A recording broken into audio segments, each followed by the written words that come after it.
The health disparities that exist today among racial and ethnic minorities in the United States stem from our past. According to KFF, formerly known as the Kaiser Family Foundation, U.S. federal policies all the way back to the early 1800s through now have influenced the challenges that we face today. And Mike, those challenges include things like access to care, life expectancy, and a lack of diversity within the healthcare workforce. Yeah, and these are the types of stories that you've been covering here on News 5 and Good Morning Cleveland. I'm really passionate about these stories and sharing them with you, but the statistics might have some wondering whether there's any hope for Black Americans to overcome these health struggles.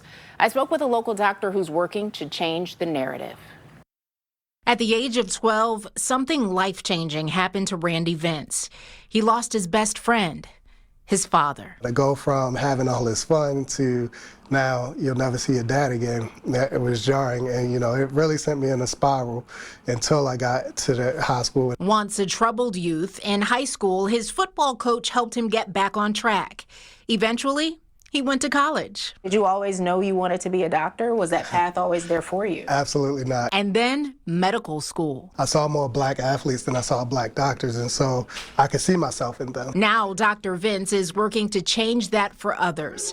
At 40 years old, he's an assistant professor of urologic oncology at university hospitals. According to the Association of American Medical Colleges, only 5.7% of physicians in the United States are Black, compared to 13.7% of the U.S. population. Good morning, kindergartners. Harold Booker has spent 45 years as an educator. He's retired now, but is working as a substitute in administration for Caledonia Elementary School in East Cleveland. I really love it because each and every day is a new day. Booker likes structure, and that extends to his health, staying on top of doctor's visits and doing what's needed to keep him as healthy as possible. God did make this our temple, and so if this is our temple, He wants us to oversee our temple and make sure that we take care of our temple. While it's not Dr. Vince, for the first time in his life, Booker's primary care physician is a Black man. I just felt more relaxed, more at ease,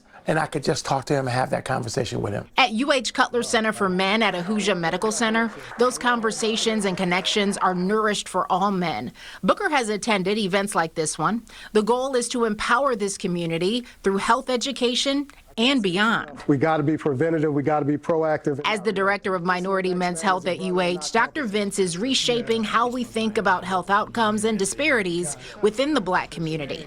He says it's not about biology. These things are reversible, right? Like, these are not preset destinies, if you will, for us, where we're just going to have all these disparities for, as long as we stand the test of time. Like, these things are reversible, and we need to change the narrative so that way our communities know that, so that way they can empower themselves and do things differently.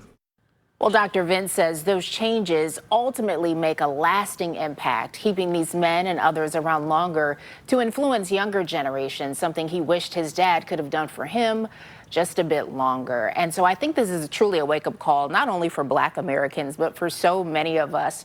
We often are statistics, right? Just because of maybe where you live or your gender.